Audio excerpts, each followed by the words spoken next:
what have you learned about our political system over the past 4 or 5 years? And as a follow-up to that, do you have any political aspirations? And if so, what are they? Listen, I always tell people when they ask me if I have political aspirations, have you heard me speak a little bit here? I mean, come on. You know, I'm not suited for politics, and it's a new America. I have to confess, some of you know politics better than I do, and believe it or not, even though I've been in regulated business my whole life, I never spent a lot of time in Washington.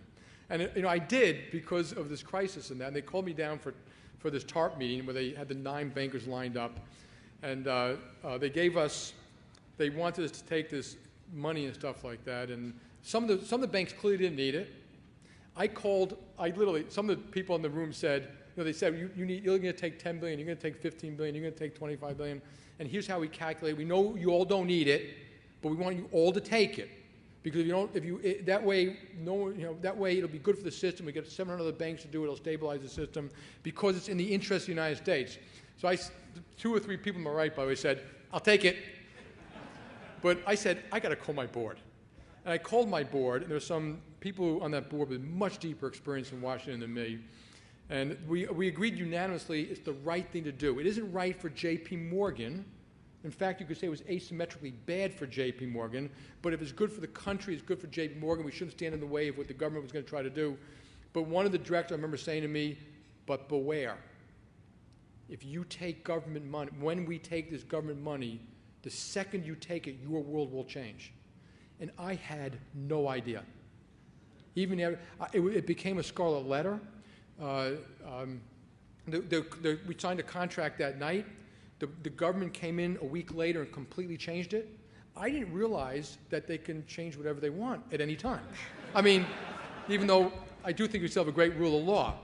And so about 6 months later, I wanted to get out of TARP so fast. About 3 months later, I was down in the White House, and I went to, the president was there, but Tim Geithner, Secretary Geithner I know, who was a friend of mine, I had written a $25 billion check. And I actually sent my secretary downstairs to get the $25 billion check written.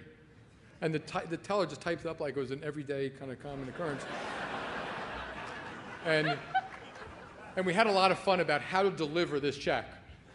My favorite was to put it on the seat on the G5 and to deliver it by airplane and chauffeur.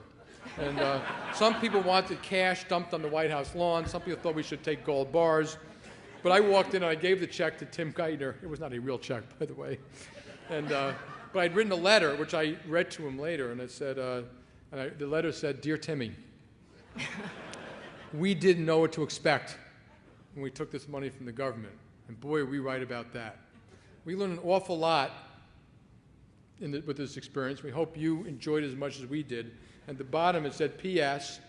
I want you to know that the whole time that you were lending us $25 billion, that J.P. Morgan Chase was lending you, the government, $200 billion, which is true. And because of that, I like to audit your usage of airplanes, dining rooms, hotels, and anyway, I forgot your question." Thanks so much, Jamie. Thank you.